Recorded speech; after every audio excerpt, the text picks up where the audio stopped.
Ways to use microlearning in teaching English. So, what is microlearning?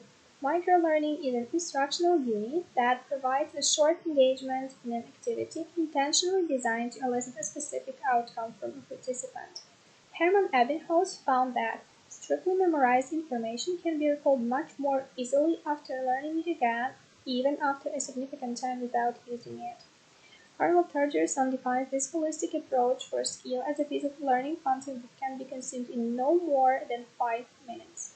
More academic perspective on this process of learning is provided by Theo Haag in his Didactics of Microlearning.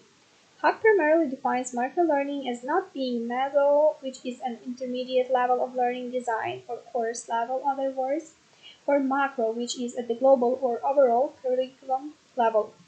It is the smallest instructional unit. To use microlearning profoundly, a set of actions must be followed. The first thing is realizing how the learner will use the piece of microlearning due to the fact that it can be used in four key ways: preparation before a longer learning event, follow-up to reinforce a longer learning event, standalone training, and performance support. The following step is to identify a performance objective. What aims are going to be achieved in the end? Microlearning can take any of these forms: text-based, e-learning, video, infographic, podcast. Therefore, the best medium for the microlearning asset must be determined. Last but not least, it is crucial to make microlearning learner-centered. When teachers focus on the learners and their needs, they can better create solutions that meet them. Microlearning in teaching English. A study in the Journal of Applied Psychology found that microlearning was 17% more efficient in transferring knowledge than typical classroom training. Microlearning can play a positive role in enhancing learners' motivation to learn a foreign language, improving self-confidence while speaking, and reducing consternation. At the outset, the openness of the microlecture makes its content very rich and time efficient, which allows students to easily find their favorite way of learning the language. Popular forms of microlearning include written, visual, and audio content, online tests and quizzes, and immersive learning games. Prior to the listening activity, teachers can ask students to discuss the topics they will hear and activate their original relevant cognitive skills. After listening, the relevant activities such as sentence-by-sentence reading, reading aloud, repeating, discussing, and debating can be carried out. Teachers can develop micro-lectures with different speaking speeds, a different vocabulary, and syntactic difficulties to meet the needs of learners at different levels. It also increases the familiarity of learners with learning materials by means of quick explanation of new words and introduction of background knowledge. Comprehension assignments would involve reading or listening, followed by a short comprehension test to check for understanding. For instance, listening to English songs or watching one episode of a TV series. Another microlearning activity could be reading news items, Facebook or Twitter posts, and focusing on words and phrases that students do not know. So, benefits and challenges. The primary benefits of microlearning are quickness, learning engagement, improving knowledge retention, and enabling mobile learning. On the contrary, the main disadvantages of this way of studying is not being suitable for complex tasks or skills. It can easily become fragmented and may not help with long-term performance goals.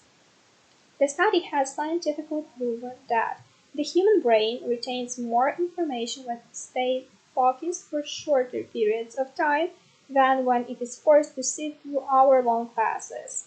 Learners also prefer to take part in microlearning more often, which increases learning retention.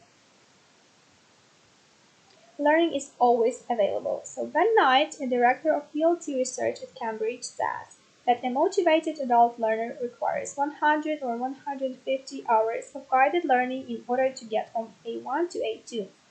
Microlearning creates an opportunity for learning to be accessible anytime and anywhere. Interactive resources make it possible to study at any time of the day just with one's device and motivation. A huge amount of micro-lessons to book and explore an interactive process of studying that perfectly works on answering some common questions, improving listening skills and pronunciation. So, microlearning to improve grades. In a strong evaluation design, Plastic and Yavorsi conducted a study with microlearning applied to first-year computer architecture and operating system scores. It was found that students in the experimental group achieved significantly better scores on a final exam. During the lessons of English, a teacher can implement microlearning for improving the results in different ways. For instance, instead of providing only one big module at the end of the unit, a teacher can divide it into shorter paragraphs by the amount of material divided for one lesson or different subtopics. For instance, students can be provided with a short quiz on past simple and continuous after revising the main points in the time of the microlearning activity. The following can be done with the help of Bloom's taxonomy. So the examples of questions for the microlearning quiz. Remembering, list all the single words for the simple past. Understanding, can you see a difference in the meaning of these two sentences? Applying, can you apply the past continuous rules to tell us a story on your own? Analyzing, how is past simple similar to past continuous? Evaluating, prepare a case to present your view on the discussed story during the lesson using past simple and past continuous.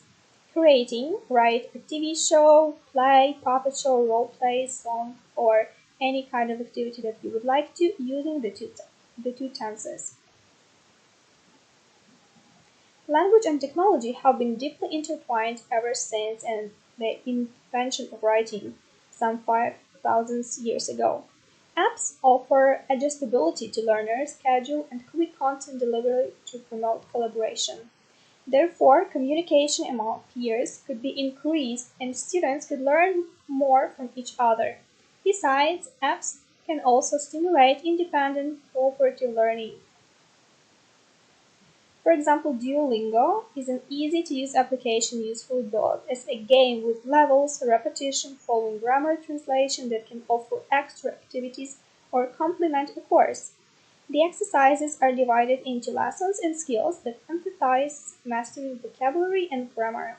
Activities such as pronunciation, translation, and writing down what you hear make part of the resources that Duolingo offers to its followers.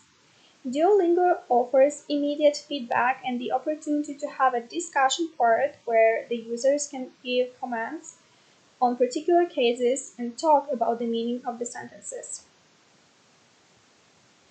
Learning platforms can leverage both curation and social connections to improve the experience and drive better learning outcomes. Social microlearning has several parts: methodology, technology, and the object created and interacted with. There is a difference between using social media technology and applying microlearning methodology to social media. Operating social media solely without developing assignments that support microlearning strategies would confuse the methodology of teaching. Instagram for microlearning. It supports images and 3 to 60-second videos along with text descriptions. Images can be arranged into composite layouts to provide a variety of images on a theme or an indication of progression through time. Hashtags, mentions, and tags of people can be used in the tags for easy searchability and stimulating conversation. Additionally, students can take part in discussions in the comments section. Microlessons allow students to change their learning content or learning styles to give the brain a rest and consequently gain an efficient outcome. Microlearning provides teachers and learners with a diverse variety of teaching tools, platforms, and activities. Thank you for your attention.